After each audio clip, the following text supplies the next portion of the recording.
Good evening, all, one and all. It's Airfix and Chill on a Monday night, and how's everyone? We've got quite a big panel. We've got 9 in tonight, which is good because the subject matter I've chosen is primer. So I've talked about tonight quickly, but we're going to discuss about primer really. And I was always of the case of not to prime a model is a crime. And I look back over the years of why I use primer, when I use primer, and it was predominantly to make the paint stick better to the model. Now, I got this conversation today. A chap rang me up. I can't think of his name. Or if I remember it, I'll mention it. I was thinking of his name, but he basically emailed me asking, and we had a bit of a chat about pink primer because, as you know, get your bingo cards out. I'm going to say it. Outdoor Paint are we've invested time and effort, and we're bringing out a pink primer, which is, give it a shake. This one here, which is very much, I think, this one here, which I tried to base it on this one, which is the bog standard everybody uses, don't they? Be honest, I'm not going to lie. It's the Mr. Finisher Surfacer 1500 pink. And if you can see the slight difference on, I'll give it a good shake like that. You can see that this is more of a peachy color. This is very much a pink. Anyways, so I was just saying, he said, and the chap said, I don't use primer that often. The only time I use primer now is for shading. So if I feel that the plastic has got like a green hue and I want to go for more of a brown for it, I will use a grey on top, then I would put the brown on. And I kind of got me into thinking, I don't necessarily prime anymore. I go straight on top of the model now because I've washed it anyway. I'm not expecting any errors to go wrong with the paint itself coming off the plastic. So I thought I'd put it out there, is primer a big thing as it once was?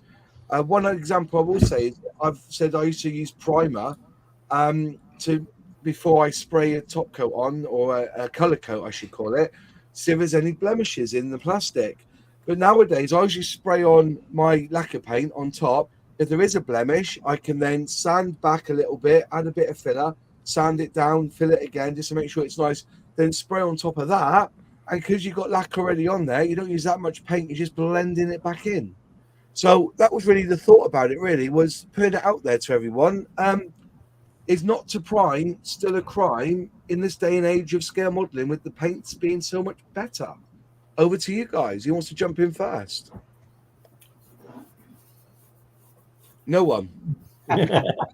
So I always prime. I just put it in, but I always prime, and for 3 main reasons. Number one, it is good for paint adherence, and it does, especially lighter primers, will pick up blemishes. So like Mr. Color, Mr. Surfacer Black, it will kind of hide blemishes. The lighter the primer, the easier it is to see if there's a mess up. So for paint adherence, and then if I'm black basing, which is primarily what I do, if I've laid down Mr. Surfacer 1500 Black, then I can black base over that. And if I'm doing, and then a primer it'll uniform, when you put paint down, on a primer, if you've got unprimed versus primed, it's gonna look a little bit different. And then lastly, for cars, you've got to prime. Yeah. Okay. Yeah.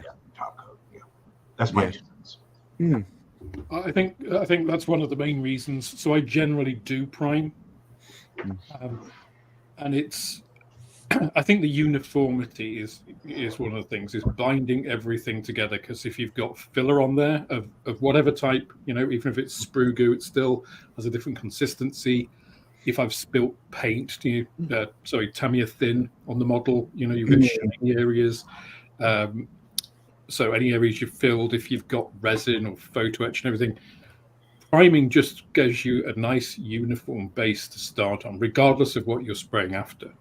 Now, if I'm not doing that, then and especially if I'm using lacquers, occasionally I will just spray directly, but it's the exception rather than the rule. I generally do prime, and again for the same reasons that John does, especially when doing pre shading or black basing on AFVs. You know, it's easy to prime black and then work up from that.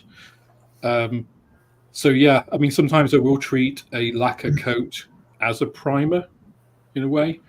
And it does highlight, you know, if you filled something and you sanded it and you're pretty confident, you prime, and then actually you see, no, actually that filler's not quite right. I need to just go over that again and prime it. Filler generally absorbs paint differently to plastic. So there's a whole bunch of reasons still to prime, but you can also get away with not doing it if you're using lacquers, if that's what you want to do, you know. I just think that lacquers is a very hot paint, and so the chance of it not sticking to the plastic is null and void, isn't it? It generally does stick pretty well.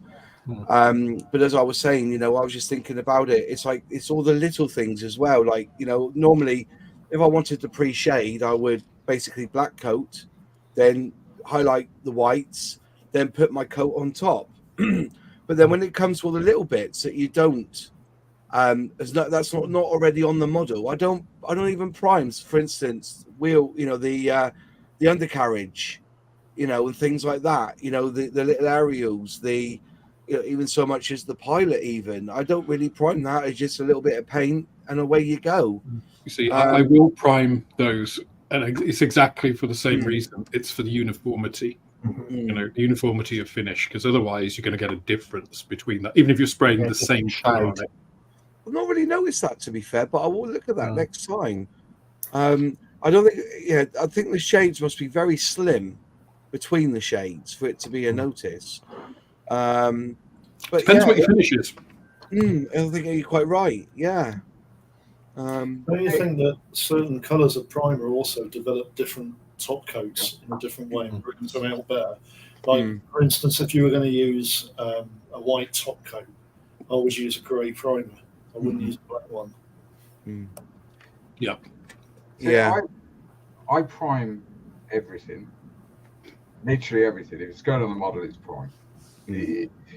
That's not so much because I use predominantly lacquers. That's not for necessarily paint adhesion, because lacquers will bite into most plastic. You don't really encounter that problem as such with lacquers. However, absolutely, that uniformity of finish is why I prime everything. And if you're using, for example, if you're building a AFV and you're using bits of PE, resin, and all that sort of stuff, as well as plastic, then it's going to look very different if it's the same shade. So if you're, for example, if you're using, I don't know, Outlaw NATO green as your base color, if you don't prime and you've got multimedia bits on that kit, yes, the paint will adhere because it's good paint, but it will look different. Yeah. Because whereas when you prime it, so for example, if I'm painting something sort of olive drab, NATO green, that, you know, a green color, I prime in mahogany brown. So you get that complete uniform base. If you're going to use black basing on aircraft or armor or whatever, yeah, absolutely, then you need to prime. But it gives that uniformity. So you know that the resin bit, the bit, the plastic, it's going to look the same. And then you go in and start to shade, detail, paint, and all that stuff. You're working from a uniformed base. And that's predominantly why I prime. It's not really to do with adhesion, because lacquer paint will adhere to most things. Yeah. And on that, John, I actually, if I'm going to spray in white, I prime in black. Would you? Wow. It gives a deeper. What's the word? A deeper finish to the white. I tend to use 3 different colours, Luke. I tend to use black, I tend to use grey, and I also use sand. Yeah, It's an unusual colour. Because if you're going to paint anything in day glow orange or red, sand brings that colour out better than anything else. It's The trouble is, though, there's not many sand-coloured primers, though, is there? No, there aren't. No, there aren't. No. I think Well, MRP. Outlaw, let me just write that down. Sand Outlaw paint primer. See if you can get a Sand Outlaw paint primer. We can do that, mate. Yeah. Because Well, I remember doing a Royal South. Oh God, what they called South Arabian Strike Master, and it had day glow over loads of its airframe, and the only way I could get that day glow to come out properly is to paint it sand underneath, and it comes up a treat. Mm. It's also really important if you guys out there don't use an airbrush, it's really important to prime plastic before you paint it with a paintbrush. Yeah. Because it lays down better. Mm. Yeah. Well, yeah. I said, yeah. I think you're quite, because I said I primed this with grey, and then went over it, and it, just have a play with it, and it's come up really, really well. But when I did the tank the other week, no prime was used at all, because for me the Tamiya grey, it was right the way through. If you know what I mean, there was no difference. So I just sprayed the camo on top. But yeah, it's interesting. No, it's just people. I'm just hearing that people aren't priming as much as they used to, and I was just wondering whether that was. But all these are valid points. Definitely Just valid. to point out, no primer. It was all Outlaw World War II white, RAF white. I used that under the MRP. That's amazing. Yeah. But what you've essentially done is used Outlaw White as a primer. Yeah. Because you've started off with that, which is what we're saying, with that uniform colour all over. Yeah. Whether it's a primer, it gives you that uniformity as a starting point to put the Union flag on. But that's what you've done. You haven't masked it and sprayed blue, red, and white directly onto the plastic, have you? Mm. I sprayed the white underneath. So you use the white as a primer. So really, the question is there really a term and a need for a particular thing called primer? Just use any colour that you want as a uniform base and use that. It depends on what you're trying to do. Because, I think somebody in the comments there just said that Vallejo do a sand primer. But that'll be an aqueous-based, an aqueous emulsion base, which is okay, but that doesn't have the same durability as a rattle can or a hot lacquer. So if you were going to do, say, paint chipping, and you're using a polyurethane or acrylic-based primer, you're much more likely to take that off and actually go through to the base plastic.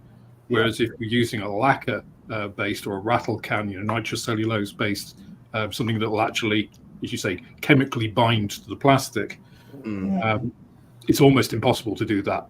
Unless you're actually going to, scratch the plastic, which is kind of what you need to do with that. So, even some primers probably aren't really suitable as primers. Yeah. Do you think you need to prime a kit if you're going to A-clad it? That's enamel, isn't it? I would. It's such a high reflective surface. Do you know what I mean? If I was painting, I've done it actually with the Airfix 48 Lightning, which is like a natural metal finish, apart from sort of the red band across the top of the fuselage and stuff. But you will unless shiny metal, which you're going to end up polishing and all that stuff.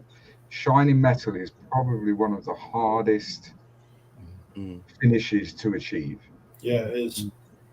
But you use a proper gloss black primer first, and I guarantee you whatever metallic you put over the top will look better. When Outlaw do a chrome, I'm sorry about using Outlaw tonight, but sod it. I sell the stuff and I use it. But then again, the Tamiya chrome as well. We always say when you buy our chrome, always buy our black gloss, and it's a serious black gloss. Because once you black gloss that over, leave that to dry, then what we say to do is powder coat over the top. Just a real quick burst over the chrome, then go over it again, and then just leave it. Do not touch it. Just leave it alone, and you'll see that black really punch the chrome. And that's the same with Tamiya. I think that's the when you hear people who say, "Oh, I can't get on with this Tamiya chrome," and you say, "Well, did you use a gloss black underneath?" No, I just used the black. No, you want a gloss black because remember you're trying to make a reflective surface. So your eye, it's all about reflection. And once you learn that, it's the same with a lot of things, isn't it? It's like people say, if you want a decent red, you spray it yellow underneath, or you spray it pink underneath. So are we talking about the Tamiya Chrome Silver now? The Tamiya Chrome LP70 or LP70. Because I've never got on with that. I've never gloss varnished underneath, so I might try it next time. Try it. You never gloss. You should never gloss a chrome anyway. No, I mean gloss, not gloss varnish. I mean gloss primer. Yeah. So you want a gloss black, a proper wet coat on there as well. I mean, effectively, what you're doing is almost creating a mirror. Exactly. Yeah. So you want a smoother surface underneath, which is what the black gloss does, and the black helps in that reflectivity, so that you get that really, high luster finish. That's it, luster. Because I've always used a matte primer, but when you put the chrome silver on the top, it just looks dull. Yeah, because you've created a specular reflectance. Yeah. Or non-specular reflectance. I'll have to try that. Yeah. But that's just but these are sort of things you learn, isn't it? Yeah, that's right. Yeah, I mean this hobby's a learning curve every day, isn't it? You should bring some adhesive help in. The first coat should be a lacquer paint to have a good adhesive to the plastic. The next coat should be easier adhesive to the first coat. With lacquer, I don't think it matters so much because lacquer's a hot paint. Yeah. It's not like your water-based acrylics. Well, Alex is the scientist here. I think that's what they're saying, though, Moss, that you should use a lacquer first to get that. See, right. Yeah, I get that. Yeah. Oh, yeah. Once you've got that, other paints, you could go over in XF and stuff, and you still get good adhesion because you've got that base layer again, which is what a primer is, right? yeah, exactly. And everyone wave hello to Annette. I missed her last time, so she's popped in. Hello, Annette. Nice to see you again. Flying, but I've had great results with black gloss primer and then metal paint on my 148 B17G. Yeah. That is a secret. But that's why I'm on the debate tonight. With there's no hard and fast rules to how you scale model. And I was just putting it out there that it's not always a necessity to have to prime if you're using lacquer. I personally, if I was still using Tamiya XXF flats and all that, obviously I would, and also I would prime from a rattle can. I never brush painted. I never airbrushed primer. I used to use the Tamiya or the Humbrew primer in a rattle can. I'd like to see you paint with a hairbrush, Moss. Yeah, I know, I got it wrong then. Hairbrush, yeah. Hairy stick. Yeah. That sounds like a video challenge, Moss. Come on. I was going to say, we're going to paint this model using the wife sandbag brushes that she carries around. Proper starter kit, this. That little sponge she uses just to get rid of those crow's nests, crow's feet, you know what I mean? So, but yeah, there's not hard and fast rules about it. It was just the fact that somebody asked me today and they said that they don't really use primer unless they want a base for the colour itself. And it kind of made me think, is it really a crime anymore? But then again, I think we've got about a 60-40 here on the poll. I'm just looking through that. a lot of them are saying yes, I do prime. Some don't, depending on what they're doing. So, which is good on the comments. I To be think honest, it's something else along the lines of what we keep saying every week. If it works for you, use it. Yeah. And I think a lot of it would come down to. Now, I can't really talk from experience of not using primer because I prime everything. But depending on, firstly, the kit that you're building and how you're building it. So, like I said, if you're using resin, P, and plastic, then that's a good reason to use a primer to unify that finish. And it also depends on the finish that you're going for. Yeah. So a lot of people say aircraft, they don't black base, they don't pre-shade, they don't do any of that stuff.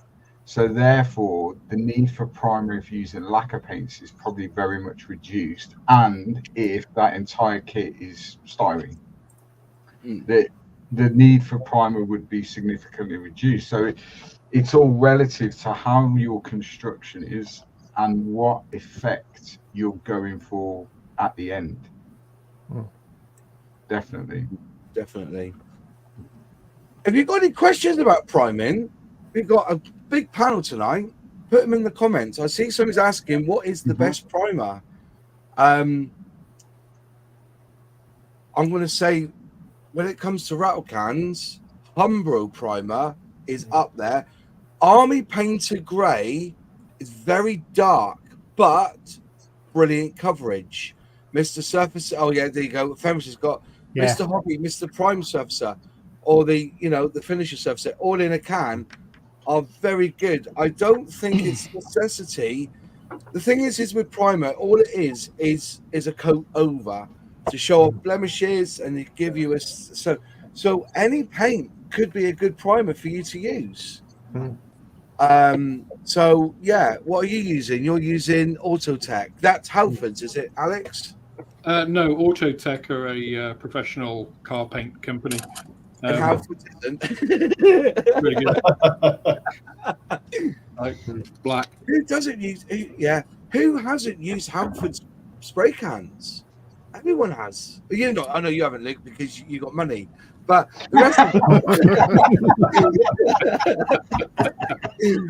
the rest of us, if you go to a model show, you're talking 20 years ago, 15 years ago, everybody was using what was the company called? Okay, I had a bottle of it. Oh yeah, Tetrasil. Tetrasil was a big one. Tetrasil. I've got an old can of it here, actually. Just seen a can of it. I've not used it for years. There you go. Tetrasil Trade Spray. Grey primer. Bog standard back in the day. And that was when we used to brush paint. We never used an airbrush. Yeah. So, yeah, I don't think you can ask the question whatever works for you, whatever your budget is. But for me, a primer is a primer. And I'm not going to, you can buy Outlaw. It's a lacquer-based primer, and you do well with it because I do well with it. But as I said, before then, Tamiya do a good primer. Just trying to think of others. Vallejo, I always struggled with Vallejo. I don't know. Vallejo primer is awful. It is. Right. Yeah. It's got to be one of the worst, most missold products out there. It is no good as a primer. So I appreciate some people either can't use rattle cans or they can't use lacquer-based primers or paints. So acrylic primers, water-based acrylic, either this stuff, which is in the Ultimate Modeling Products primer, comes in 4 colors. It comes in white, black, gray, and pink. It's exactly the same. It's just relabeled. It's exactly the same as Steinway, which is larger out of the US. That is in my opinion, the best acrylic primer that you can get. It's very hardy. Once it's dry, you can sand it, you can scratch it, you could. Whereas with Vallejo, you try and sand the Vallejo primer, and it will come off in sheets. Yeah. It will just peel away. UMP stuff or Steiner Res doesn't do that. Yeah. My primer of choice is this stuff, which is the Mr. Hobby, Mr. Finishing, and that comes in all colours: grey, white, mahogany brown, pink. It comes Mr. Mahogany's my favourite. Yeah, really good stuff. So, word of warning: it's not fun when you spill it. Be more careful. Yeah. Fair enough. Simon Greaves has said, oh, go on. Sorry, Alex, carry on. I was just going to say, if you want to practice cleaning out your airbrush, Vallejo primer is really good for that, because it will block it up. Unless you use the whole thing in one sitting and you leave it, it'll form clogs and stuff. It's horrible, horrible stuff. So I would agree with Luke. UMP stuff, Steiner Res, it's really good. Yeah. Simon Greaves said, I've noticed that the Tamiya rattle can primer grey or white leaves a fine powder behind after spraying, but the Humble rattle can primer does not. That's I think, if I can put this out there, I think that the temperature in your spray room is too cold. Yeah. You've got to get some heat in that room.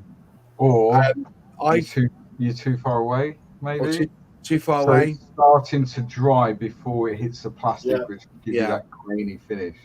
Yeah. Yeah, the Humbrol rattle cans take slightly longer to dry, don't they? Yeah. That might be why that's happening. But then again, I know that there's certain people who are very anal about their rattle cans, and they will leave the can in lukewarm water 10 minutes before they even start spraying with them. A lot of car guys do that, I believe. I do that with the UMP stuff. So I'll warm it up. I've got a baby's bottle warmer. Yeah. Oh, well done. So I'll warm it up in that, and then what I'll do is before I spray it, I'll strain it through like coffee filter paper. So because like with any acrylic product, really, once you've opened it and air gets to it, you're going to really struggle to mix that like it would be mixed when it's manufactured. You're going to struggle. So quite often, particularly with the white, you'll get slight bits of pigment in the actual paints because they're difficult to mix. So if you warm it up and then strain it before you put it in your airbrush, you will get the best out of the paint that you possibly can get, and then it's very hard wearing. Yeah. The one thing I'll say about Outlaw primers, so the Hummers that I did 2 Hummers, both in Desert Finish. I sprayed them with acrylics. I primed them both in pink first. One was with this stuff, standard Mr. Hobby. One was with the Outlaw pink. I actually found the Outlaw pink gave a better finish than the Mr. Hobby. It was brighter. This stuff actually pulled the paint down quite a lot. So I'm really looking forward to actually getting that when the boat eventually makes it in, Moss. Yeah. I've got 50 bottles of it coming. Like, you know, I shit myself when we done it because I thought that people would want it like this, which is more like a peachy pink, and this is more like your yesterday. Yeah, you see the difference there in the color of the pink. Yeah. So I actually found it worked better with the sand. You'll get less heartburn with the Outlaw paints one. Yeah, true. Yeah. Can I ask Fenris a question? Hang on, John. Just go for a minute. Humbrol 40 Gloss Grey is a nice finish, just for color base. Yeah, as I said, you know, you find what works. David Jones said Vallejo primer is fine; it just works differently. But the thing is with differently, I'm saying this, it's like Edard decals. Yeah, they work differently, but not everybody works differently. There needs to be a standard set that we all know how things work. because I think that's the primal thing about the Edard decals with the issue there, trying to peel off the carrier film.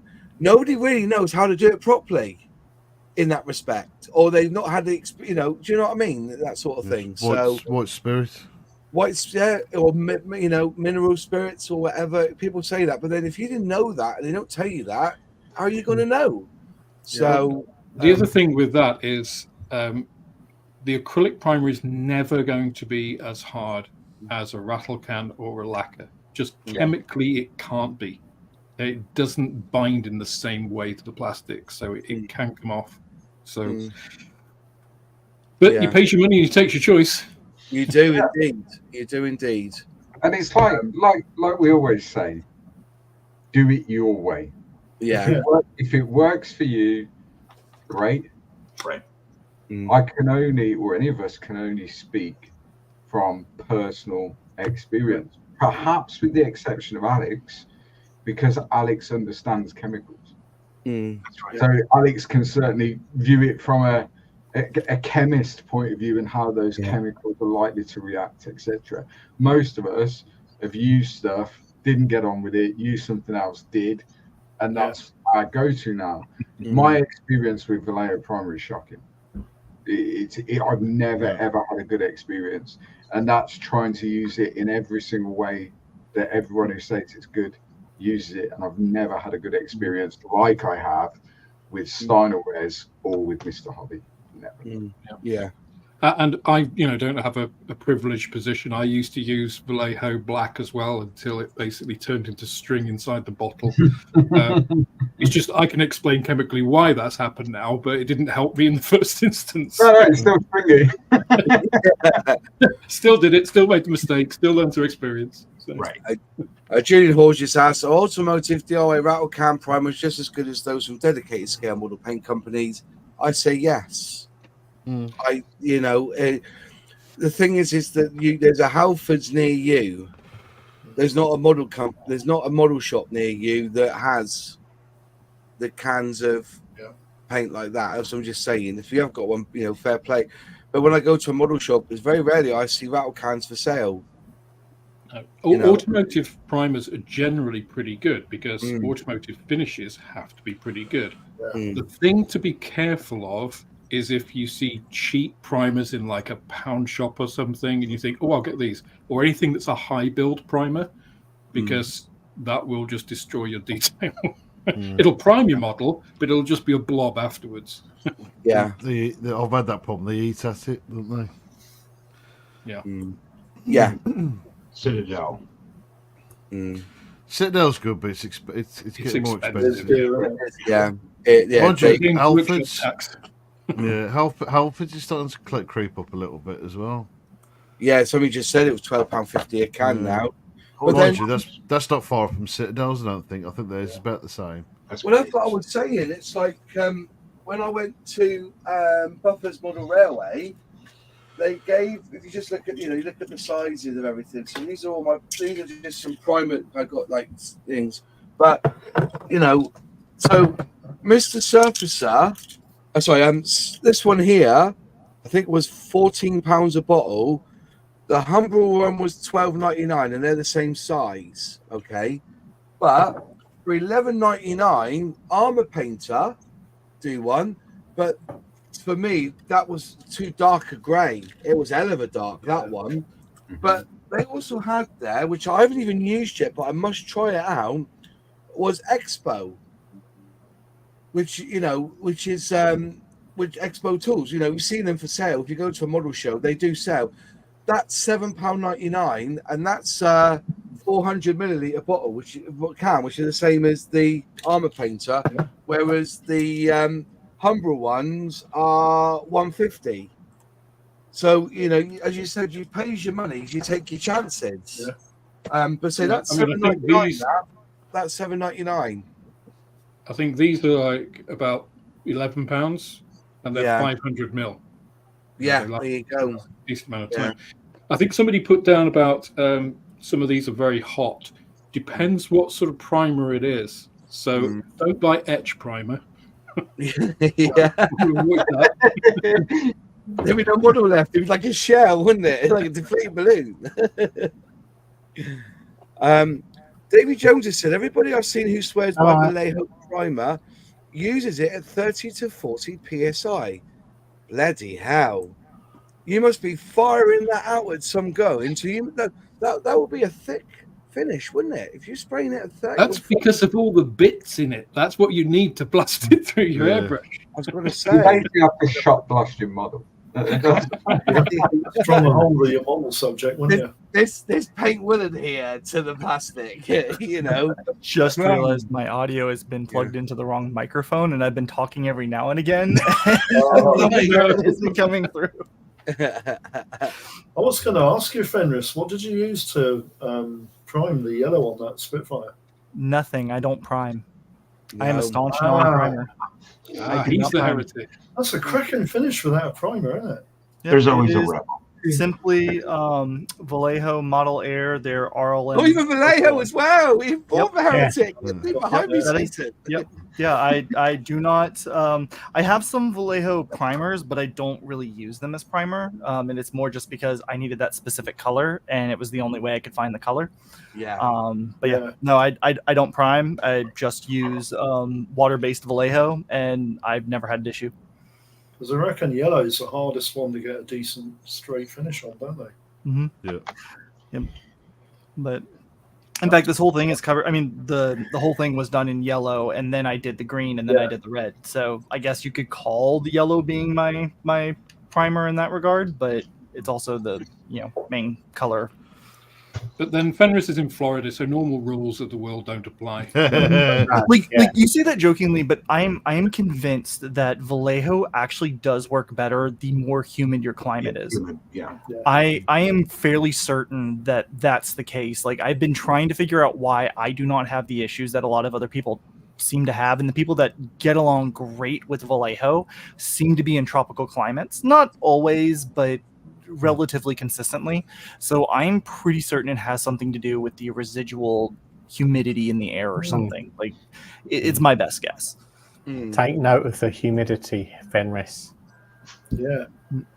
So, but I do, as I showed earlier, I do use the Mr. Primer Surfacer, but only when I'm doing like vinyl kits, because there's a lot of vinyl dinosaur kits. So, Are you saying that to get the best surface finish, you've got to spray through the steam coming out of a kettle?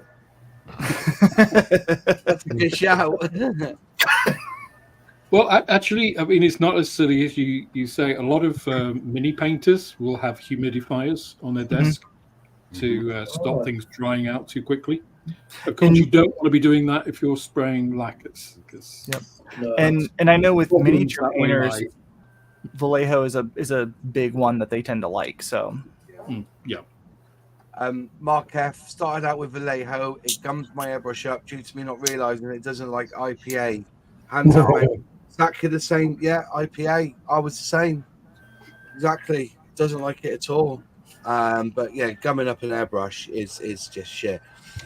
Good point with this. Yeah, when you look at primers on when you go to an automotive place, you are right. Some are for metal, some are for plastic. Yeah. But I have found that if it doesn't mention metal, it should be all right for plastic. It's the other way around. If it says that it's got for metal use, that's when you keep away from it. It's really, I think that's what it means. And to be fair, most of the scratches on car and stuff end up on bumpers. So they aim for more the plastic side of it than the metal anyway. I was going to say, actually, a lot of panels on some modern cars are also not metal. Metal, Yeah. Especially Renaults. Yeah. Just going through. People are saying that they are, whatever they're using, it seems to work for them. Being here from the start, but first I want you to comment as always. Oh yeah, thank you very much. So I was looking there. Good start. I switched to Tamiya 50-50 thinner, and it was revelation. Now I use Vallejo over a lacquer primer. Fair enough. Yeah. I think that's fair. Did somebody ask a question about what does 1200 to 1500? Did I see that, or was that my mind? Difference between 1500 and 1200. on this. I don't know it personally. I just know that the lower the number, the bigger the particles are, and the bigger the number, the smaller the particles are. Is that correct? Yeah, it's the same rules as sandpaper. Yeah. But I think average, most of us use 1,500 or 1,200. There's a 700, isn't there? And 1,000. 800 and 500. That's it, 800, 500. Never used them. Only, but that's because I can't. I play for the middle ground. So, but that's it. Yeah, you can use the lower numbers of Mr. Surf. So 500, for example, you can use that as a filler because it's much thicker. Whereas, so what you will notice, I'll grab some. Yeah, is he says, I don't think I've got any to hand, but that was well planned, wasn't it? So for example, here we go. So you'll see on that bottle, it says mahogany surfacer 1000. Yeah. That one says Mr. Surfacer 1200. Yeah. If you go to 1500 to use as a primer, they call it something different. They call it finishing surfacer. Yeah, finishing. That's right. So Yeah. it's the 1500 that they design to use as a primer. The lower numbers are designed as a filler. Yep. Although you can thin them, with LPA or whatever, and it comes in rattle cans, and it's like a micro filler when you're priming your model. We'll have to be careful talking about Mr. Service, so we'll summon Nigel. Yeah, well, it is worth noting that surfacers are different than primers. And that's why this one right here is Mr. Primer Surfacer 1000, because you can find like Mr. Primer 1000 and Mr. Surfacer 1000. Surfacers themselves, as Luke was saying, act kind of as mini fillers in and of themselves. They're really there to create a uniform surface, whereas the primer is priming the plastic to receive paint. So while the two kind of do a similar thing, they technically are different, and surfacers really are more designed to like fill in tiny scratches, help fix some of the imperfections, that kind of a thing. You could still use it as a primer, but it is worth noting, just as a note. Yeah. I tried Simone's grey primer. The paint stuck to it great, but it didn't stick to the plastic. Works well on resin though. Means final resin. That's what it says. This is it. Simone's grey primer. Don't know. I'm thinking about. I've never heard of Simone's, but if it's no. I have. That's a very old primer. I think it's yeah. That'll be why then it's old. Always test first in a separate jar or cup. Whatever you want to see what the non-specific thinner does with your paint. Good shout, that. Good shout. Yep. So yeah, I've got a few. So, but that's basically. I think that's everything. I'm just going down through, make sure I've got everything. Would you still use gloss black primer when trying to achieve a flat aluminium finish for a 1950s RAF jet such as Vampire? No. Aluminium? No. What I would use is, and it's a tip from, what's his name? Well-known modeler in the UK. What's his name? It'll come to me in a minute. But I would use LP11, I think it is, which is the silver color, straight onto plastic. And it creates a really good flat aluminium finish. What about Luke? No, what's his name? Nigel. No, not Nigel. I use that for Russian aircraft. Titanium silver. See, the trouble with aluminium is not. Aluminium is dull as hell, isn't it? Yeah. You can't. It depends on the Russian type jets of like aluminium. MiG-15s, MiG-17s, MiG-19s, I would use that stuff. But I would use a grey primer underneath and put a really There rough... we go. Mike's got it in the chat. Spencer Pollard. That was the name. Spencer Pollard. Yeah. Spencer So Pollard. Go on again. What was it? LP11, which is silver. If you spray that directly onto plastic, it gives you a really good dull aluminium finish. Yeah. Really good. Don't use gloss black under it, otherwise it'll go shiny. No. I've always been happy with the Vallejo aluminum, but you know. The metal color range from Vallejo have been quite good. I like the purple. Yeah. You know, like the burnt purple that they do. My only issue with this range is how liquidy it is. Like it's over thinned in the bottle, in my opinion. Like, 'cause it runs. Yeah. Yeah. Which is why it's good on a primer. Yep. Right. It won't attack it. Damien says depends on the plastic and paint brand. Sometimes I prime, sometimes I don't. As I said, it was just a conversation I had. It was really nice. It was good. I can't remember what the guy's name now is. So we emailed him, we had a chat today, and he said that since using lacquers, he very rarely primes unless he wants particular something to go underneath, like like the gloss black or the pink. If he said like Revell used to do a lot of white plastic models, and you would want to spray that grey just to get rid of the whiteness from the plastic. So yeah. The dull Alu from Vallejo is about the same result as the Tamiya flat Alu. Okay, fair enough.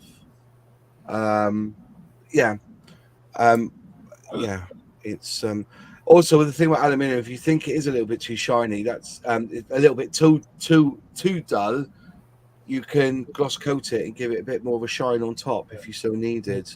That's a good idea. LP11 for high speed silver and drop silver finish. Again, Tamiya again, isn't it? LP. Yeah. Nobody's mentioned X or XF tonight. Have you noticed that? I use it. I know you do. I use it.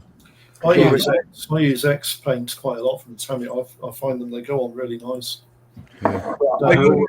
Thin it with leveling thinner, so technically it's essentially a lacquer. I'll thin it. Or big behave. I'll thin it with that. What's that, mate? Oh, you use that, do you? Yeah. Bloody hell, I've not seen a bottle of that in years. I actually learned goes down gorgeous on for the because I used X28 for this. That apparently Vallejo airbrush thinner works. Yeah.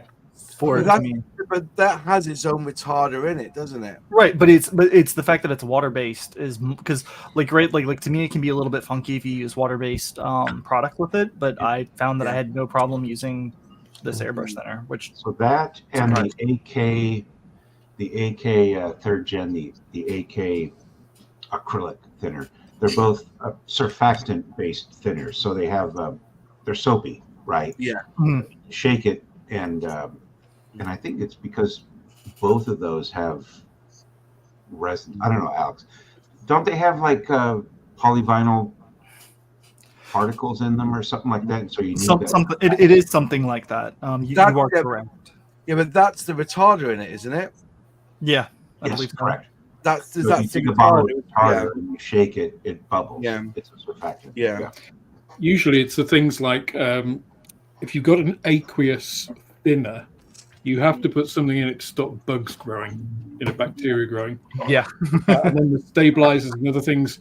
And quite often it's those things that will fall out of solution when you mix them with Tamiya, because Tamiya has things like butanol in it, which those things don't like.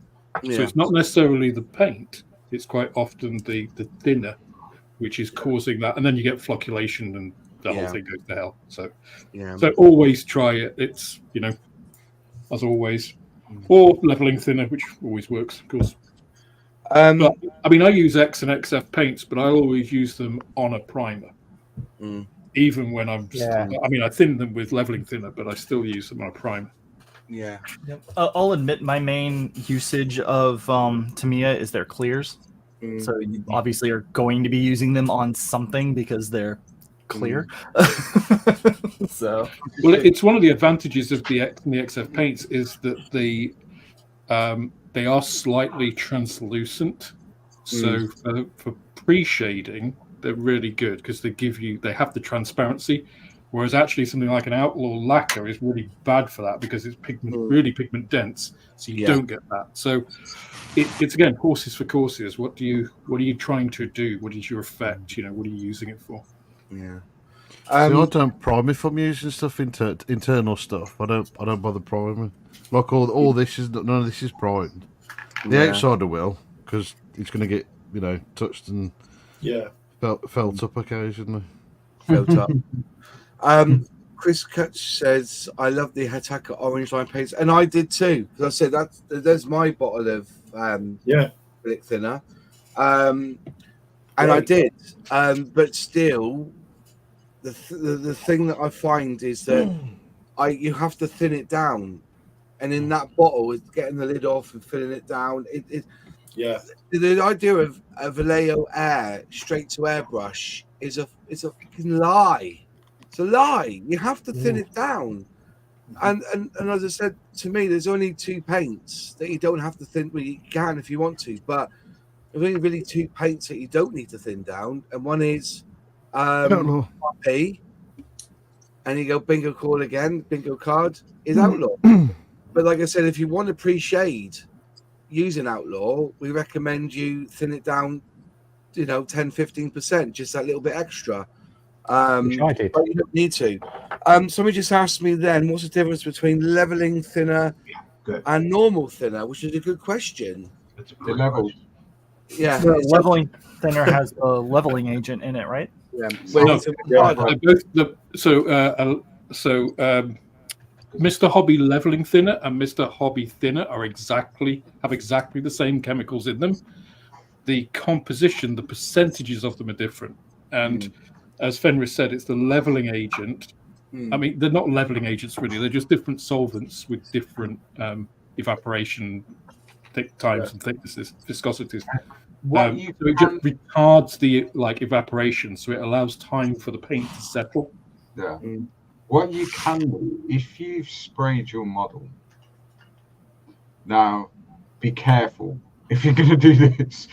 But what you can do is once you've sprayed your model, if you're not happy with the finish, if the finish is a bit uneven or you're not happy before you're going to use decals, give it a very light coat of leveling thinner. Yeah. Pure leveling thinner, no paint. And then leave it because it will level the paint. Yeah. It reactivates it basically. It kind of reactivates it, and because of the percentages Alex was saying and its leveling properties, it will level the paint. But just be careful, don't hose leveling thinner on a painted model because it's literally you're gonna stretch it. They're my go-to. So obviously, Mr. Leveling Thinner, ignore the number because that's just how much is in the bottle. It has no bearing on the actual product. Don't try and do that with a paintbrush either. No. And if I'm using metallics, because with metallics, what you want to try and achieve, so my go-to metallics are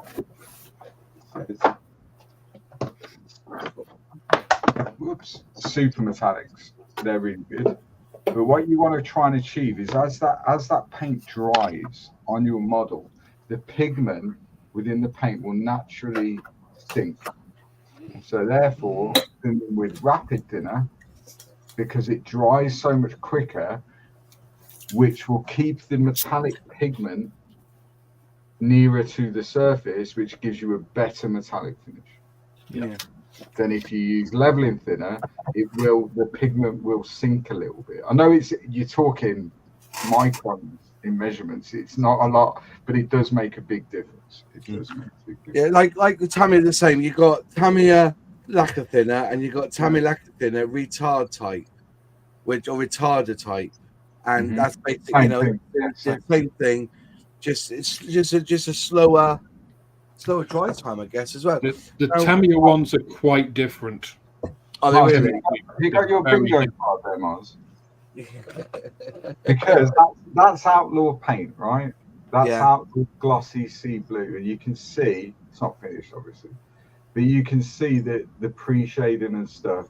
And that was thin. That was outlaw paint straight from the bottle. The glossy sea blue thinned about 10% with leveling thin. Like Alex was saying, just to give it that sort of translucency, and it works because you can see that it's worked on that. Looks nice. Cracking, mate. Better than mine. Okay. And it's a bear cat. Great little. It's not a bad little model, really, is it? You know, the decals are absolute trash, but they are. Yeah. Well, welcome to trumpet. Is it trumpeter in it? Hobby Boss. Hobby Boss. Yeah. Use Vallejo airbrush thinner and flow improver. There shouldn't be any need flow improver. It should just work.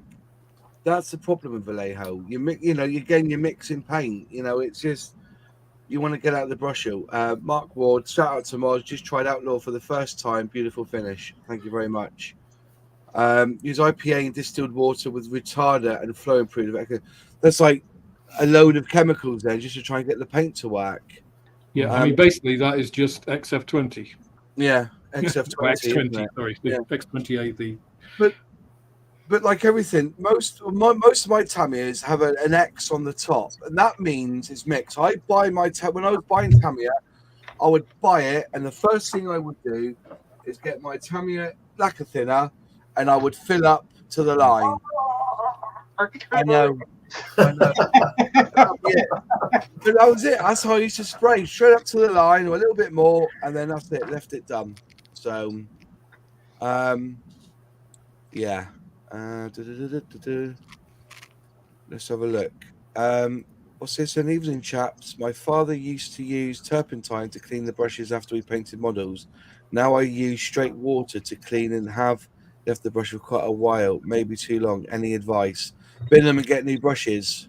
Or Masters brush soap if you want to try and recover them. Yeah. Don't buy Humbrol brushes because they're hopeless. Yeah. This guy right here. Yeah, that's the stuff.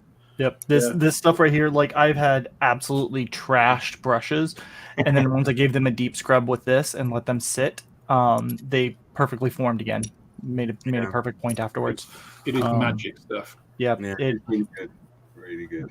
Yeah. Didn't we have this conversation a few months ago, me and Luke? Yeah. If they're natural, I'm gonna say, if they're natural hair brushes, so like Sable, whether it be Calypso or whatever, get yourself some beard oil, and use a very small amount on the bristles, and it revives the natural hair. Don't do it on synthetic; it doesn't work. Yeah. I was gonna say that is worth. That is worth it because I only use synthetic, so I should say that the Masters I only know from synthetic. So I use Masters all the time. It's great stuff. So natural hair brushes, if you want to regain that point and you want to rejuvenate the natural hair, beard oil works really, really well. Yeah. The flip side of that is if you have a beard, you can actually use your bristles to make a brush. Yeah. That's why I make you make this hair. Is that what you've been doing, Alex? Brett hasn't bought a paintbrush in about 2 decades, have you, Brett? Yeah. Vallejo model. This is Matt for Model Mates. I see my mate. You can join us if you want. The link's in the Discord. Vallejo Model Air, in my experience, doesn't technically need thinning, as it will go through a perfectly clean airbrush for about 2 minutes. Then you get tip dry blockages and it stops working. And there you go. Yeah. Full strip down required. A full strip down. It's acrylic, isn't it? So it dries within the brush and starts to cause you issues. Absolutely. But Vallejo Model Air is Vallejo, most acrylics, true acrylics, most of them will do that in an airbrush.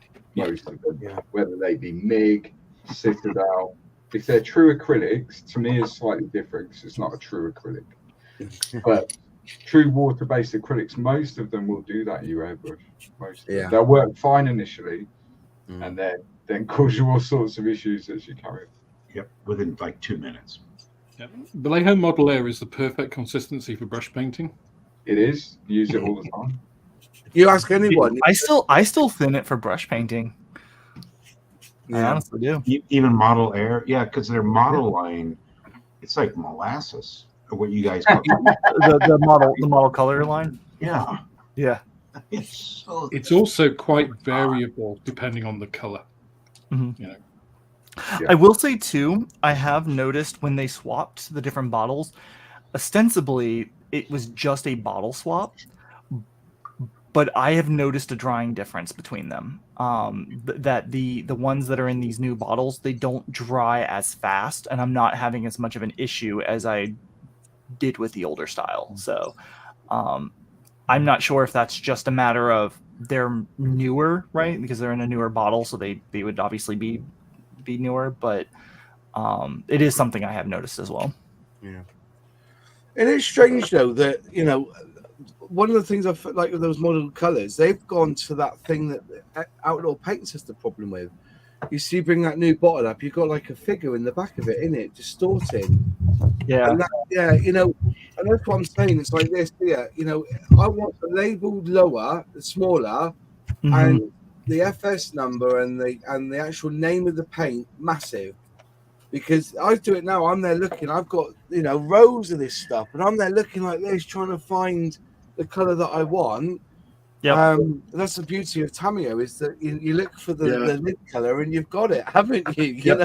That's what I've done to all of my Vallejos. I've painted the tops of the caps in the right color. The trouble is though, when you get grey and you get like dull go grey, and that just doesn't work, then that's the problem. And I keep all my grays together, so like it's even more difficult. Yeah. One of the best companies I've found for that is ICM. It's like they've got like really clear on there, and then the cap actually has the color and the number on it, which is just perfect, because mostly mine are all in boxes, you know, with the caps up, like the Tamiya, and you keep pulling them up and looking. Yeah, you know, they're kind of greys, but it's like, oh, that's Curie grey, that's IGN grey, that's you know, whatever. Duck Gate grey, and honestly, it's this.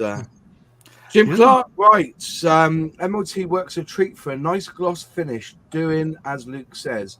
Apply a mist coat on the whole model when done painting, and this gives a nice, even result. There you go. Yeah. So we've gone away from primer at the moment, haven't we? As usual. As usual. Some figure painters use a triad of related colours for detailed painting, creating shades. What would you do similar for vehicles? If so, when? That's just pre-shaded and stuff, isn't it? You know, it's generally you'll find if you're doing like fading on an AFV or cockpit or whatever, and you're trying to create light and shade, 3 colours is when it starts to actually come alive. Yeah. You do less than 3 colours, you're not really getting it. So triads work really well. It's a very, very difficult thing to do well on a vehicle. Very difficult. So, as Mark said, it's not pre-shading. No. So, what a lot of miniature painters will do is they get their figure and they will pick a point on that figure that is essentially the light source. So if you go outside and you look at an object, doesn't matter what it is, in daylight, the sun will be in a certain position. So it will change the hue of whatever color depending on at which point the sun is impacting on that particular object. That's what miniature painters are doing when they do that. They're picking a point on that figure that where in their mind's eye the light source is coming from, and that's what they're doing, is creating that light and shade with those 3 colors to try and recreate a light source. To do that on a vehicle, it can be done, but to do it well is very, very difficult, because flat panels and all that stuff react very differently to figures. They just do. It can be done. A lot of the Spanish style, they're very good at it, and they get it right a lot of the time. If you put a vehicle into like a diorama or a vignette, it's easier to do because you can have some context to it. So, for example, if the left side of the vehicle is against a solid structure that would block out the sun, and you're picking your light source coming from the front of that diorama, yes, you can achieve it more convincingly than if you've just got a vehicle as a standalone model, tank on a plank, or whatever you want to call it. That's very, very difficult to do. And then if you're displaying it, bear in mind the lighting in every single venue that you're displaying it at is not the same as the lighting on your bench. It's not the same as the lighting in your display case. So it will vary massively. It can be done, but it's very, very difficult to do it convincingly. I think though you can create the same, so you can use, so if you're doing like shading of different panels on an AFV or an aircraft, you can vary the shades of that. So you can like start with a base and then lighten it a little bit, and then lighten it a little bit more to create that depth. Absolutely. So it's not a triad in the way that Luke is talking about that mini painters use, but it's that sort of like the 3 different shades start to give you that depth. Obviously, you can use more, and you know that's where the excellence comes in, right? In mini painting, in our hobby, the more time you put into it, the more subtle variations you do. You don't notice the grading as much, but of course, it all takes time. Here's a good example of that. So this is the Tacom. Obviously, it's not finished. Tacom Apache in 35th. Yeah. So you can see that, yeah. MIG do an olive drab range of paints, and I think there's 5 colors in that particular range. So you use all 5 colors to do exactly what Alex is saying there. So you start off with a very dark olive drab, and then you start to build up the center of each panel with the 5 different shades of olive drab, and eventually you get this sort of faded, worn look. So you can do that, definitely. But that's going to look way more convincing than if you try to do what a miniature painter does, and pick a light source, because it just wouldn't work on something like this. It's a fair shout. But it's all about that illusion of depth. You know, we aren't creating, 1 to 1/72nd or 35th exact replicas. We're creating that impression of the illusion of that because of the way light works and that kind of stuff. Because if you see an Apache in real life, it looks black. Because the green is so dark, that helo drab color is so dark. Well, if you tried to do that on a model, even on that one, which is 35th scale, it's quite big, it's just going to look like a blob of black plastic. That's all it's going to look like. So you have to. What Luke's trying to say is he hasn't used the accurate color chit for his. Yeah. You should have put a pink base underneath. It would have been fine then. Do you know what I mean? Right. Interesting. Because I was thinking that the 2 people have asked the same questions, because I didn't know I know they arrived, was it a few months back, but I've not used them yet. Is these MIG Ammo Atom paints? I'm going to say for once I shy away from MIG Ammo stuff. I don't think it's all that. They over whatever and under produce whatever, I don't know. Over promise and under deliver. That's the one. I buy AK. Apparently these Atom paints are like lacquer, but they're non-toxic. Now,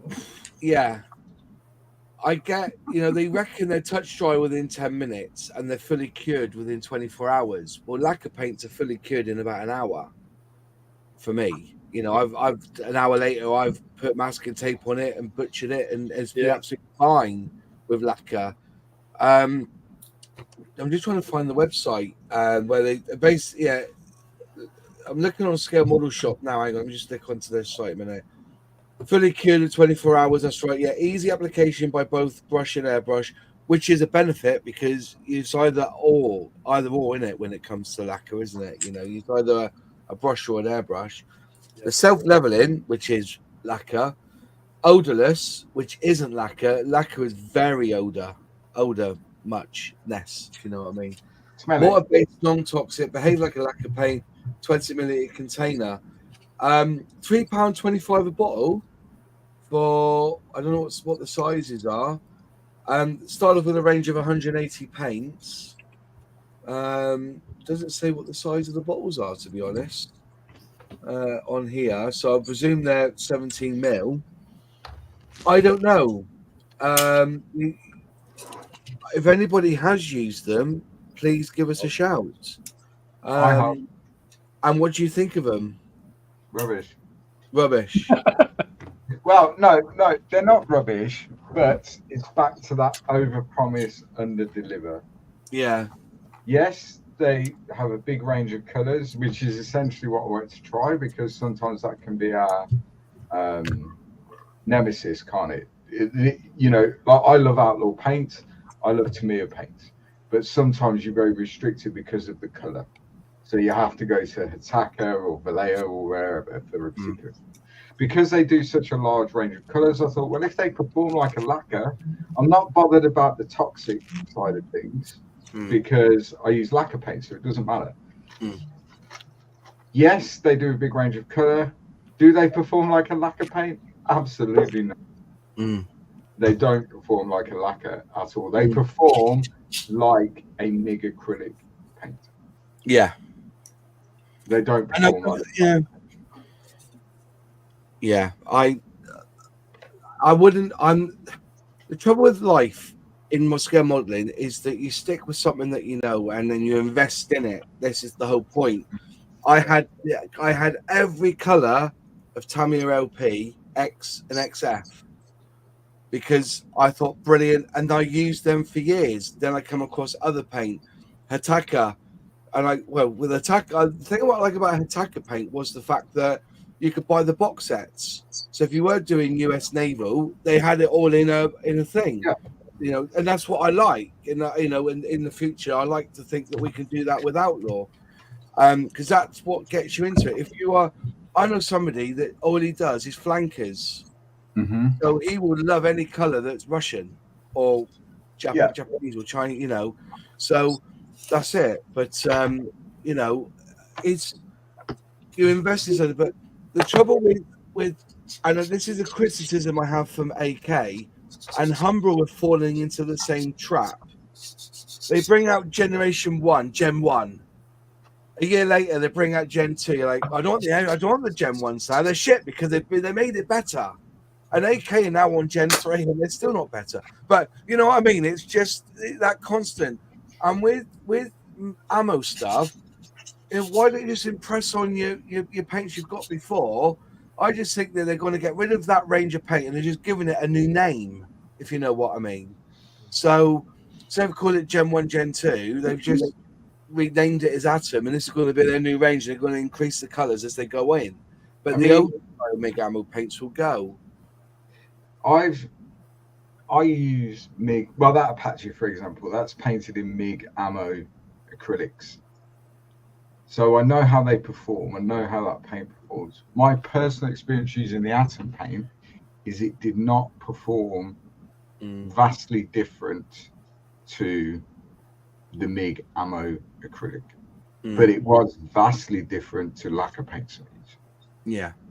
So that's, you know, someone else might have a different experience, but that's what I found. So my bottle of Atom paint went in the bin, and I'll stick to what I know. Yeah. I mean, if you've got a paint that's claiming everything that they say, it's going to do one of two things. It's either over-promising and under-delivering, or it's going to revolutionize the industry. Yeah. And I haven't heard of them revolutionizing the industry. So I presume, and as people have put here, like somebody's put that they really need to be left 24 hours to really dry. It's like, if I want that, I'll just use, you know, standard acrylics. It's just like things have moved on from there. You know, I'd rather use Tamiya paints, which I already have, you know. Yeah. So, yeah. I'm sure they're good, but do we need to bin our existing paints? No. Yeah. Yeah, that's what Nick Yeah, I Johnson think that's what it is. Yeah, atom paints work very well. Just don't really need to bin my existing paint system and invest in another. But there may be color shades I might use. Yeah, they're not bad paints, but they're not what they say they are. yeah, yeah. I get that. I do get that. It's but like I said, you talk to people who give MIG ammo disdain of the Outclad system. That now the Outclad 2, they bought and they don't think it's the same paint. They think it's crap now. If you want to get them, you want to buy them before they were taken over. Is that the stuff? Is it? Yeah, A stand. Yeah. So it's basically they use Outclad, but they call it A stand now, do they?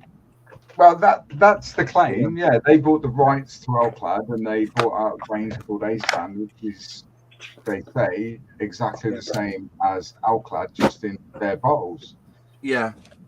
The aqua but they reckon it's the same stuff. Well, the aqua glass I've used and use all the time. Yeah. I can't see any significant difference between the stuff in the MIG bottle and the old aqua glass from Outclad. It performs the same, it does the same thing. Mm. I've also got the gloss black for metal, like we were talking earlier. Yeah. That to me does seem different than the old Outclad gloss. Yeah. So does it still come with the ball bearing in the bottom? Yeah, they're like pre-mixed. They're in glass jars. Yeah. I don't know whether it's got. No, there's no ball bearing in it. No. That's what I mean. Add my own, but yeah. Be careful if you're doing that with glass jars, by the way. But if you ask anyone who used Outclad 2 mil spec, that sky is stunning. Mm-hmm. Goes down beautifully. It takes a while to dry, allegedly. That's why I bought it, because at the time I was going to be doing a Spitfire, and they said you get more buck for more buck for your money with this stuff, more bang for your buck. But but they're saying that if you're going to buy it, try and get it in the old bottles, not the new ones, because the MIG ammo have changed the recipe. So, but again, this is all speculation. When we talk about these things, everything's all speculation from us guys. At the end of the day, go out and try it for yourself. Don't just listen to what we got to say. Yeah. If you think Atom is going to be good, then have a crack. So, really, I mean, if you sat us down together, physically together, so if there was myself, Mars, John, Alec, Brett, all sat in a line, exactly the same airbrush, exactly the same paint, exactly the same thinner, we would all have a different experience. Yeah, of that It's a human process. Especially Alex, since he used his gallery brushes. You know what I mean? It's like... we would all have a different experience, wouldn't we? We would all achieve a different finish. Yeah, I agree. It's a very individualistic hobby in that sense. You can give people the same model, the same paint, the same everything. You'll never get the same model at the end of that process, ever. Yeah. At the end of the day, and the thing is, the beauty about anything, like, you just got to buy. I've always said that, like, when you want to try paint out, just get your bog standard, your interior green, RAF green, RAF black, RAF brown. There's 4 colors there. Then use it on something like a Spitfire or a Hurricane or something like that. That if you don't like the paint, you've only lost out on 4 colors. Mm-hmm. Don't think, Vallejo, bang, because that's what I did. I ended up people saying that get that Model Air is brilliant. So I went and bought a big case full of this, used it twice. I sold it to Alex in the end. You know what I mean? Because it just didn't work for me. Then I didn't, but I was using Tamiya X and XF anyway. Tried Attacker, thought it was nice. Then I went and saw that they had LP in one of the model shops. So I bought 3 or 4 colors of that, and bugger me, that was it then. That's the revolution for scale model paint, was lacquer. Mm-hmm. Really? Well, I think because Nick has put in the chat, other than Tamiya acrylics introduced what has really transformed the model paint industry. I think if you go back, you think, when Airfix and Humbrol were making enamels and Revell were, and what transformed it was, I don't think it was actually really Tamiya. because people thought of Tamiya as different because they have a lot of alcohol in them, so people weren't really sure. But then the whole range of like aqueous acrylics came on, and that transformed the model industry over a couple of years. Everybody went from using enamels to using acrylics. And then I think you're right, Moss. The next revolution came when, probably in the last, 5 years or so, when lacquers have really come into, maybe it's not a revolution, but a trend. Yeah. Where people see the advantages of lacquers in terms of speed and coverage and, the lack of need for primer and all that. I mean, now we're lucky that we have all of this choice, right? Yeah, absolutely. Yeah. But I think if you had the benefits of a lacquer paint with the non-toxic usage of an aqueous paint, then that would be transformative. Yeah. But, as we've seen, Atom isn't that. So it's a range of okay paints, but there are lots of ranges of okay paints. Yeah. And it's like anything within the hobby. Things come in vogue and then they go out of vogue. We're seeing a massive resurgence now of dry brushing as a technique. And for years and years, people are like, oh, dry brushing is a newbie technique, But because of the likes of Artis Opus, Squigma, that have proven that dry brushing can actually be a valid technique to achieve some really good results. All of a sudden, Mig Ammo is a classic. They brought out a whole range of dry brush paints. A whole range of paints that you can dry brush. Well, you can dry brush with any paint, if you know. Right. So just try it. If it works for you, great. If you're happy with the finish, great. If you're not, don't. It's that simple. I went to a scale model show in Gloucester, and the bloke did this diorama, and I said, how did you get that effect? He said, I dry brush Humbrol paint. Yeah. And to be fair, when you think back 10 years ago, when you were dry brushing using Humbrol paint. Humbrol 64. It's a fantastic dry brushing colour. Yeah. Yeah. Any paint can be dry brushed. Citadel have done exactly the same. So a paint that I dry brush all the time is a Shabby Bone, which is a Citadel layer paint. But because dry brushing has now seen like this resurgence of popularity, what does Citadel and Mig do? Bring out whole ranges of dry paint. Well, it's the same thing. Which is ironic from Citadel, because all you need to do is buy the regular paint and leave it around for a month or so, and it becomes dry brush paint anyway. So a lot of this stuff is marketing. But if you've got the money and it works for you, great. That's interesting. Alex Beebe said A-Stamp paints are still made in the UK in Norfolk. When people say Norfolk, it always reminds me of Jim Davison and Jethro on the Norfolk. There's the Dyke dish from Norfolk. Do you remember that? What happened was. Yeah. He was talking about the dykes, wasn't he? Yeah, the Dyke dishes. They connect with that. I got myself a ladle. Yeah, I don't know.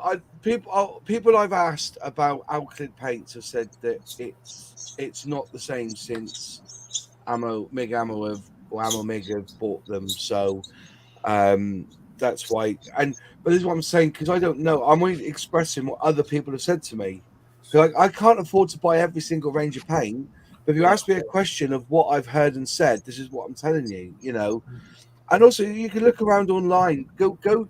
Forums, Facebook, go to the forums, ask the question, and you will get an answer. Maybe an answer you might not like, but you will get an answer. So, there you are. Are there any non-modeling paint out there that are any good for models? Yes. Lots of illustrative modelers use. What is the Brett? What's it the car guys use here in the States? Rust-Oleum, Duplicolor. Yep. Yeah. Rust-Oleum. Thank you. There are companies out there. I'm not going to mention them because I don't get on with them. But there are companies out there that sell automotive grade paint for modeling. Yeah. Because you're not going to get a better color match than you are from the paint code from the automotive industry. Yeah. There's lots of companies that do that sort of stuff. Not for like All I do is main, not for main like painting, but specifically for diorama. Why is my camera doing this today? For dioramas is these folk art paints. You can get them for like a $1 for one of these at like Walmart or whatever. And I find they're amazing for dioramas, for terrain, for anything that, you know, not less so for the actual craft themselves, but like any supplemental piece. I find that they work amazingly well. Yeah. You have to thin them crazily to get them to shoot out the airbrush, so they are not in any way, shape, or form airbrush friendly. But brush painting, they're great. So just always try paint out. Just don't expect when you buy a paint by numbers paint that the acrylic paints there are going to be any good for your model. Yeah, they're designed to be painted on paper and card, you know, and canvas. So I mean, generally, I think the thing is, from my point of view, and it is my point of view, if I'm going to spend 120 pounds on a model kit and all the aftermarket bits to go with it, and the hours and hours of time that you invest in construction and everything else, then why on earth am I going to try and cut corners with cheap paint? Totally. Yeah, because it's a false economy, because you can ruin that model real quick. Yeah. I would just put a caveat on that, in that any good quality acrylic paint. So if you're getting acrylic paint from an artist shop, so stuff like Golden, for instance, there's a range called Golden So Flat, really good paints. They do a liquid range as well, which is really nice for airbrushing. And again, if you go to mini painter channels on YouTube, they'll often talk about brands of paint. But again, like Luke said, these aren't like cheap craft paints that you're going to pick up at Lidl or Aldi or the pound store, because they've got really poor adhesion. You know, the binder's not very good. They have poor pigment density, and you don't want to cut corners. But if you're using, especially for dioramas, I think, you know, where you might want, you've got a big area or you've got different colors, you want something a bit different from, you know, you don't want to paint it with Tamiya because it's going to look exactly the same. There's some good options there. Yeah, but absolutely.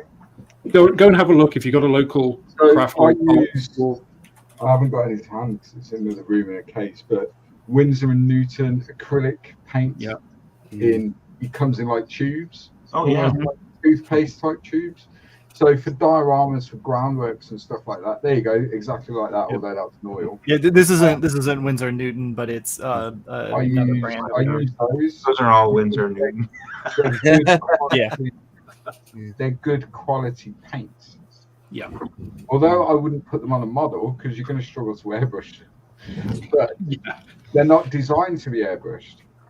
But for dioramas and vignettes and groundwork and all that sort of stuff, they're great because they're a good quality paint. But or even just from the weathering standpoint, you know, using your oils for weathering, any artist grade oil is going to be great for weathering. That's all I use them for. Fenders. But it's not the Walmart, Lidl, Aldi, where you get six oil colors for a quid. Yeah, it's not this stuff right here. Yeah, it's just not going to be the same. So you get what you pay for. So, yeah. Yep. Just going back to A-Stand, Robert says it is. He says he still makes it exactly the same. He just put it in the smaller ammo bottles, 30 ml instead of still just 60 milliliters, half the size and now more expensive. LOL. All right, fair enough, mate. I'm only telling you what I've read and people have said on the forum, so I take it back. All right. So, but as I said, I've still got mine here. There's the original ones. So I haven't used them in years and years, but they were bloody good back in the day. Like, you know, and if they're still the same now, then fair enough. But I don't think putting them in a smaller bottle and charging more for the air for them, they're not going to be around for much longer because I don't think anybody really uses enamels anymore, airbrushing them anyway. So, The problem It's is with just- enamels is they've got all the disadvantages of using a lacquer, but not the advantages. So Yeah, yeah. It still would you smells- like to use horrible smelling stuff that takes a day to dry? No, Yeah. thanks. I feel like there's a reason why people discuss do you use lacquers or acrylics, not lacquers or enamels or acrylics. Yeah, but then again, there are a lot of people in the model industry on the railway side who have So, never yeah, got away from using enamel. You know, I still sell a decent amount of Humbrol enamels in the shop. Yeah, and they keep telling me that the people who do use enamel from Humbrol, is even though they've had to take the Miko out of it, it's still a really good enamel paint. yeah. So, and there are people who airbrush that Humbrol enamel. Isn't it? Who was it? Is it Model Kit stuff? Sprays enamel. Yes. Yes, he It's sprays sprays enamel. Enamels. And I tell you what, it's cheap. Like kinds of paints. And it's cheap as well. Enamel paints are cheap. So Mix is great too. If you want to mix two enamel paints together, they mix really well. yeah. Sounds like the WH business model, Alex. Reduce the product, increase the price. Yeah. Well, if it works, it works. Come on. You can't tell me that 8K, these here, aren't just bog standard mineral oils that are found in an artist and they've just stuck their own label on them. Yeah, I doubt they're making their own oil paints. No, exactly. Hobby Time says he uses enamel paints thin with self-leveling thinner. Yep, that works. Yeah, that's what I do. So Humbrol enamels, I use Mr. Color Leveling Thinner. They work perfect. It was actually one of the things I used to test my leveling thinners to make sure that they performed in the same way. Tested enamels with them as well. Yeah. And they work pretty well. And actually, they do dry faster with leveling thinners than standard. So, fair play, fair play. Enamel is harder wearing, so models can be handled without paint loss. Nobody handles my models, bitch. You know what I mean? That's it. You know what I mean? That's it. They don't know. That's it. Nobody handles my models. Put it on a base. You don't have to touch him on leather. Yeah. But enamel is harder than aqueous acrylics. It's not harder than an acrylic sprayed on through a lacquer. But also, if you put a decent matte finish on you or varnish on top, you know that shouldn't matter. So, yeah, I love the smell of enamel paint, just like fresh tarmac. Yeah, well, I tell you, I know a bloke who's got diesel. He loves the smell of diesel. Not for me. I don't think so. That guy with emphysema. Varnish got through the tape. No. Oh no! You should use Outlaw Zone. Use Moses tape. This is good stuff. I'll send you some over. I've never had that happen before. This is crushing. That is crushing, isn't it? Yeah, that is crushing. Right, questions. Here we go. Let's have question time. If you've got any questions, put the word question in the comment in the chat or QQQ so we can see, and we'll try and answer as many as we can. Question for Brett. How many paint primer markets in the US these days? Oh, you're on mute, mate. You're on mute, Brett. Yeah. Are we talking about modeling paint or? Well, I think so. Yeah, I would have thought so. I think so. U.S. There's MCW who does automotive. There's Scale Hobbyist who does automotive. There's Splash Paints who does automotive, but they're getting into military. Those three are American companies. Rust-Oleum still does the small testers enamel bottles. Everything else I think is from overseas. Tamiya, Real Colors, Humbrol. Model Master was some great stuff. I have bottles of it. I still use it's enamel, but you can't get it anymore except on eBay. Well, I mean, Testers does also still have the acrylic one as well, don't they? Or at least Hobby Lobby sometimes has it, so I assume they're still making it. Yeah, but Rust-Oleum's pulling away from it. Yeah. Yeah, They don't that's sell fair. as well as the enamel. So is Testa's still somewhat alive? He's asking. I had some Testa bottles over years and years ago. It was all right. Just a small enamel bottles. Yeah. Little 30 years old. The regular Model Master are gone. You have to buy them on secondhand markets. Yep. Yeah. They don't still Got rid of my Model Masters. because that was phenomenal. Testa's Dulca. Yeah, Delta Pro Code. I still have some of that. You can't get that anymore either, except on secondhand. It's like unicorn tears now. If you can go, Yep. Rare as rocking or shit. yeah. Grahamio, question. I heard a lot about leveling thinners on this and their streams. I've never used them. What would you recommend? Leveling thinners? Man's magic. Yes. Yeah. Exactly the same as Mr. Hobby leveling thinner, but cheaper. Cheaper. That sounds like something you order at a brothel. Man's magic. Yeah. Don't drink it. Pick the blue pill or the red pill, isn't it? On YouTube. Yeah, I mean, leveling thinners or man's magic, which is the same thing. Yeah. That would be what I would recommend because it's so universal. Mm. So I use it with XF, I use it with X, I use it with LP. Like it's kind of a one size fits most, not fits all. Don't put it with Vallejo, but it does most things. So if you're going to go for one thinner and you're using those sort of ranges, I've used it with Outlaw as well, and that I showed earlier on that Bearcat. So it's kind of a all round good thinner. I mean, if you can never go wrong, basically. Yeah, if you can afford it, and there's not many people out there that can, I guess. If you can use the manufacturer's thinner with the manufacturer's paint, then you're never going to go far wrong because it's specifically designed to be used with that paint range. But I'm looking at my paint rack now. There's 1, 2, 3, 4, 5, 6, 7, 11 different paints or manufacturers of paint. So if I was going to go down that road, then I'd have to have 11 different thinners that I might only use once every 6 months. So leveling thinner is fairly universal across most of the popular. And it's worth mentioning, if you hear somebody just saying leveling thinner, they usually mean Mr. Leveling Thinner, MLT. It's a lot of thinners that are branded, a lot of times will also still have their leveling agents in them. So like this is technically a leveling thinner, but they're not going to put it on there.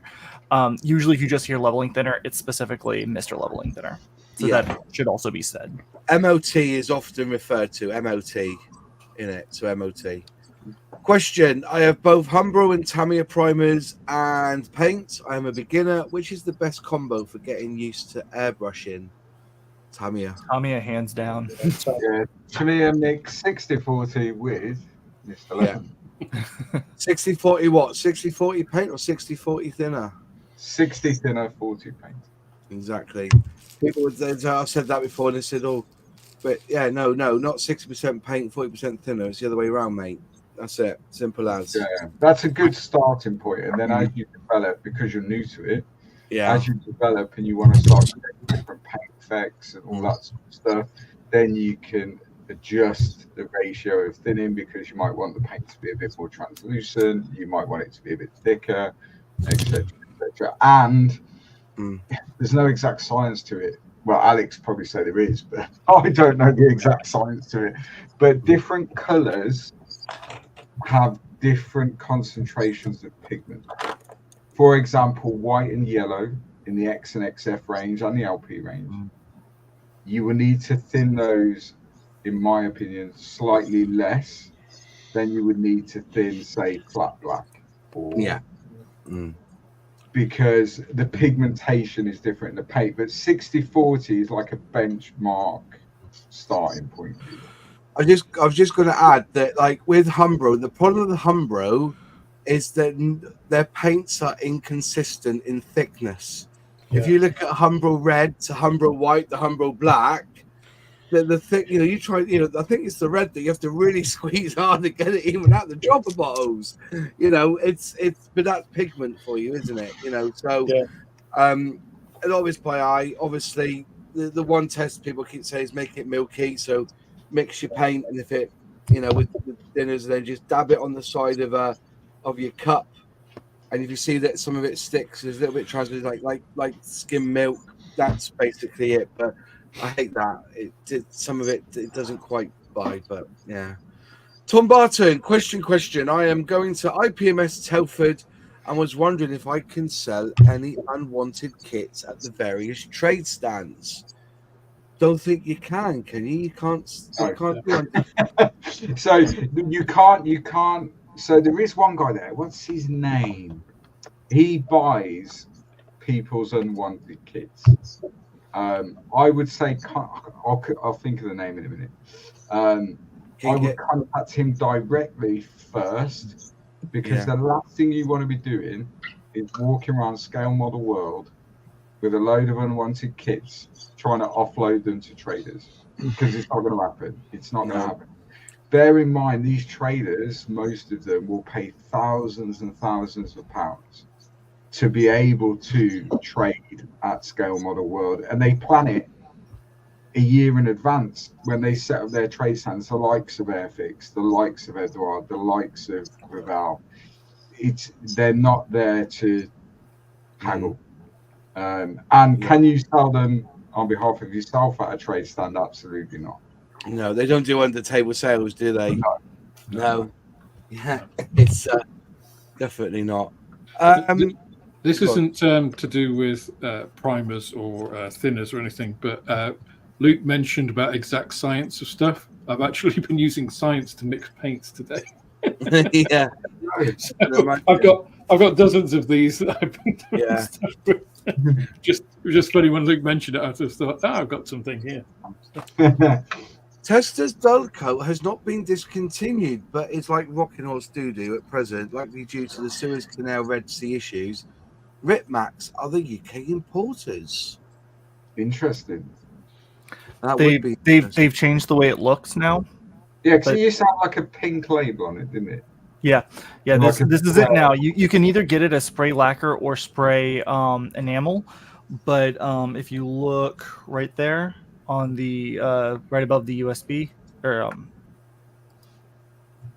hold on, let me get my camera a little more focused. Yeah, dull coat. There we go, dull coat. So they've changed the way that the cans look.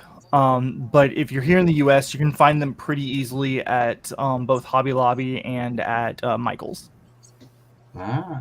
So, but that's the way the new label looks. It's been like this for about a year and a half, I think, or so. So they're now calling it spray lacquer. Yep. But you can get it either as the spray lacquer or as the spray enamel version. Fair play. They also have their extreme lacquer versions. You can get a dull coat version of this as well. This is the wet look clear. This is their gloss version, but you can get that as well. It's pretty much the same thing. It's just a little bit stronger, supposedly. I don't actually know. Do they sell it on Amazon US? They do, but I would not buy it on Amazon US because it's significantly more expensive. Right, Jim, if you're watching, because you're coming over here in a couple of weeks, fill your suitcase with Fill your suitcase! Yeah. Suitcase and he'll be arrested. Always neither here nor there. I'll have to get in touch with my Ripmax agent and see if he's got some. Yeah, I was going to say. Yeah, because Telford's 2 weeks away. We got Yeovil this Sunday, Yeovil Model Show. So I'll be in the big tent with my local model club, showing off models. So I'll be there then, and then basically 6 days later we're in Telford for and I'll be going up on the Saturday this year because I've got a gig on Sunday, so I can't. I'm gonna have to do the Saturday. I've not got anything going, so I'll go up on the Saturday. I'll get there early. I'll probably leave about 4 o'clock, but I'll be around eating food and chatting to folks. Like, I will not be buying any model kits. That's it. That's blasphemous. We'll Sure. see. Oh, come on. We'll see. I'm bringing an empty suitcase. Yeah, you're bringing a suitcase, haven't you, John? No. No, he don't. He In don't. all He never. seriousness, though, John, in all seriousness, if you see stuff there that you're going to struggle to take back with you, drop it at our, buy it, drop it at our stand, and then I'll ship it to you. Yeah, it may be easier, mate. Mm-hmm. Our plane tickets come with free luggage. Especially if it's a 120 bear cat. Oh yeah. And What I would do, John, is come over. Are you staying for a few days or a week? Is it, John? Are you going it's down pretty to short. Bournemouth? It's pretty short. So we're You're not going down to Bournemouth and watching them play for a few matches, like no, we get into Birmingham on Friday morning, and we're going to spend the day around the bull ring and jewelry. Yeah. Oh my God! Make sure you bring a snub vest with you. I did warn him. He asked me, and I did warn him. He says, "Is there anywhere to go?" Come on. He said, "Is there anywhere to go in Birmingham?" I went, "No." Yeah. No, it wasn't. No, it wasn't. No, it wasn't. It was. Is there anything to see in Birmingham? He says, "Yeah, stabbings." Yeah, lots of crime. Because there are places to go in Birmingham. There are several exits.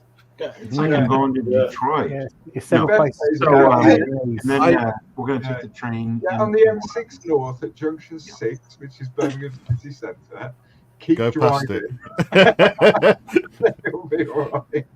Hey, but we're going to see Solly on Monday. We're going to Cosford. Are you really? Yep. In the morning, and then we're going to. We're going to Oxford on the Tuesday, I believe. So we're going to Warhammer World on the Monday. Oh, nice. Wow. Do you know what? The funniest quote I've ever heard was from a guy from Brum, and he says, even the seagulls fly upside down because there's nothing decent to shit on. Best comment ever, that was. Yeah. I mean, it's not wrong. We're quite clean on the bird shit front, aren't we? Look, there is actually not that much, to be fair. No, because they fly upside down. Yeah. all they do is put in curries. Yeah. What's the You favourite will, place? you will get good Indian food in Birmingham, though. You will, Yeah. yeah. Good Indian food. So Is is it- Wolverhampton the best place to get Indian food, or what? Starbridge. Starbridge, isn't it?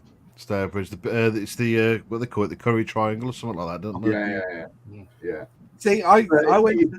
if you can, when you're in Birmingham, I don't know why I'm recommending this, but if you can get an Uber or whatever, the taxi firms are available, to a place called Alum Rock. Jesus Christ, Luke. You will get the best Indian food. But literally, get out of the taxi, go into the restaurant, go from the restaurant to the taxi. Do not walk around. Do not stop. You'll be Do not pass go. Yeah. Yeah, we won't be doing that. Actually, to be fair, proper decent, actually really good curry house is Akbar's on the Hagley Road, Yeah, that's good.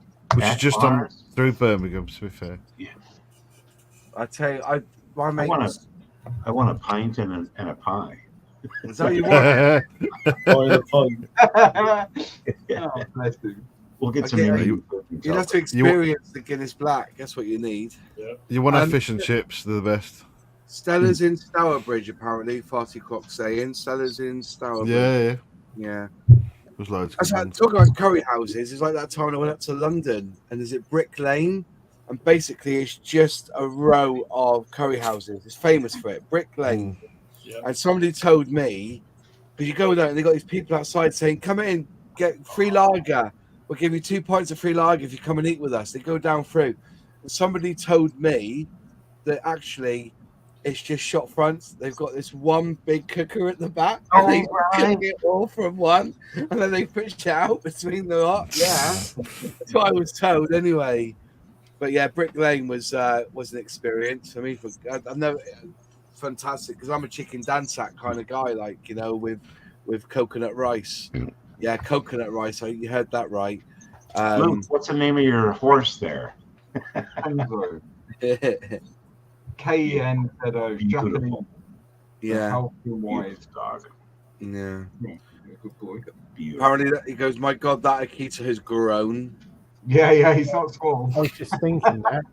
Yeah. Yeah, the guy came around today to replace my windshield, and he didn't like dogs. So I immediately There it is. I don't like you.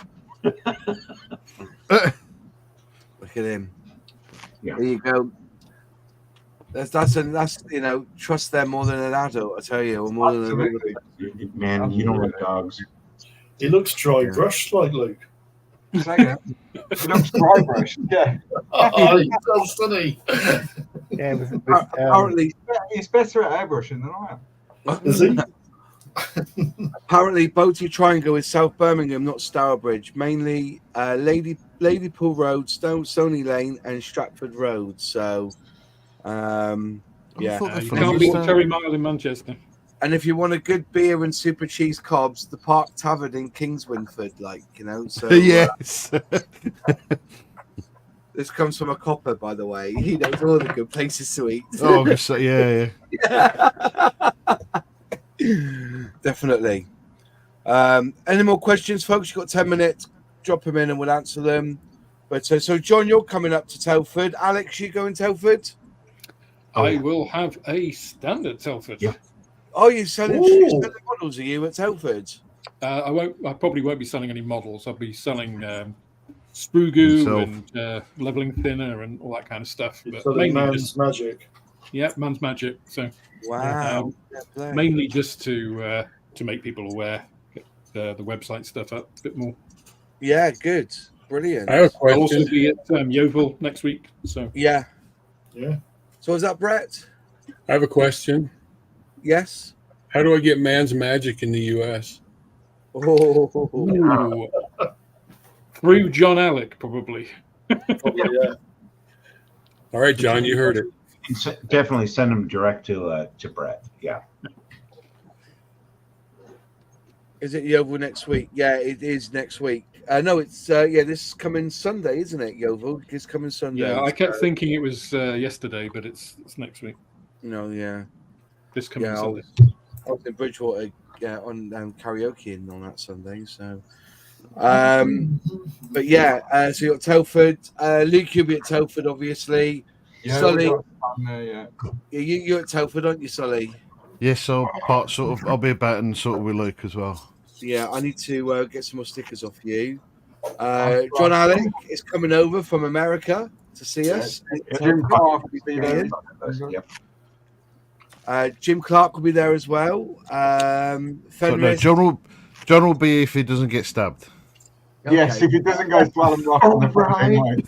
Yeah. You guys, I'm from America. It's okay. Yeah, but you can't open carry this, just John. come on. Yeah, I'm not worried about knives. Yeah. they're You've good got with a them gun, over haven't here. you, John? Yeah, exactly. We have 500 million firearms in this country. Yeah. Come on. You call that a knife? Here's a 9mm. Yeah. Fenris, are you coming No, over, or have you got? I am not. No, Okay. unfortunately, not this year. Anyway, I'm hoping maybe here soon, but not this year. It just didn't work out. Yeah. So if you are there, I'll be mooching around Telford on that Saturday, definitely. Yeah, Well, Richard says, I used Tamiya XF paint for the first time on a B17F Memphis 148. No primer needed. I brushed it on and it dried absolutely spot on level. Well, I have always struggled brush painting Tamiya XF paint because I think it dries a little bit too quick. So by the time you go over it again, you end up pulling the paint off. Is that everyone's experience, or is it just mine? Yeah, no, That's the problem. Don't mess with it. That. You Always just fun if you put it down, Sorry. let it dry. Yeah. Let it you cure. mix a bit of retarder in with it. Works really well, actually. Okay. I've always struggled with it, so it must be me then. I'm crap. Sally, is it still free parking for disabled at Cosford? It's never been free parking for anybody. No. Unfortunately, I'm sorry. Did you park on the road? Yeah, park at the railway station. You'll be all right. No, it's one of our only major sort of incomes. You see. So we're walking from the the railway station. So yeah, we're good. Yeah, it's not far. It's not far. With our luggage. Might be a little bit far. Is Nigel going up to Telford? Does anybody know if Nigel's going up to I don't know, Telford? mate. I'm not sure. I think he was 50-50 the last time we spoke about it. Yeah. I was going to go up with my model club, but they've decided not to have a stand at Telford this year, which is a shame. But you know, but, They're worried about you selling stuff from it, Moss. That's, yeah, That'll be what it is. That's a relief. Moss. they'll be fine. But yeah, I'll probably be. I'll hang around mostly Black Rifles anyway, and around. I'll be probably around the Airfix stand, talking to the Airfix crew as well, catching up with them guys. So you'll see me around and about anyway. So Make sure you've got space in your car, Mars. Probably about the size of a storage box, because I've got 2 things for you when you get to Telford. me. Yeah. Oh, have you? Mm. Oh, wow. Thank you very much. Okay. I'll remember that. Yeah. yeah, and if you want to pop some books on the stand, Moss, Oh, thank you. I appreciate that. Yeah. I only charge a very high commission. So Fine, mate. Yeah. Well, as I said, yeah, it's died a little bit. So, oh yeah, any secret? We'll talk about that next month, next week. Actually, we always have a Telford Airfix and Chill, don't we? I don't know. I'm just putting it out there. You know, with the scale modelers, but there could be some secret releases. So you know, who knows what's going to happen at Telford?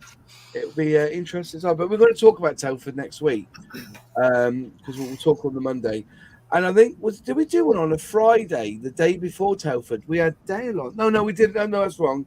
We had Dale on the Friday because they released their Messerschmitt 410, didn't they? And so he came on and showed us what they were doing at Telford. But we'll have a pre-Telford on the Monday, and then we'll have a post-Telford the following Monday. That's what we did that last year, didn't we? I think. Yeah. So we talk about what we think we'll see. It'll be interesting. There'll be competitions and stuff, and so there'll be all sorts going on. Right. Anyway, it's that time again where we say goodbye. We'll be back next week. I hope you enjoyed tonight. If you're at Yeovil, come and meet us. See you around because Alex will be there. I'll be there. I think Nigel might come down for Yeovil. Looks like Matt from Modern Minutes is going to try and get there, which would be good.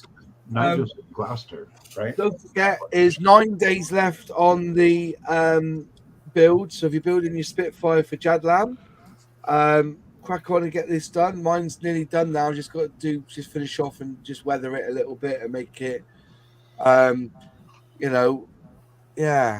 got to do some bits on it. Be good. This one doesn't spin like Lewis Hamilton though. It's quite good actually. It's quite nice. So that's I didn't spin.